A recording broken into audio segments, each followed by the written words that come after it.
શું કહે બેટા ગાડીમાં ક્યાં શું કરીએ આ બધું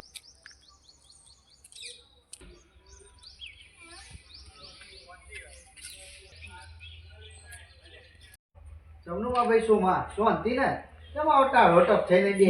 તલાવના કિનારે મોડા જવા દે ને બહેરે ઝઘડીને મને કાઢી છોકરોને કાઢી આ મારે તો હું શું કરું હવે કંટાળી ગયો છે મારે તો ત્રીજી લાવવી પડશે હવે બે તો કર્યા હવે તું હવે ઘરે ઘરે બહેરો બદલ્યા વગર હવે તું મરી જા ને હવે તલાવ મરી જા કા તો તારા મમ્મી શાંતિ થઈ જાય બે તો બહેરા ખાયા હવે ત્રીજું લાવું ઘરે ઘરે બહેરા લાવવાના તારા બાપા પૈસા ભરી મેં લે મરી જાવ તો હવે તેમ તેમ છોકરો હું સાચવી લઈ આ ભાઈ બંધ ઘરે ઘરે બહેરા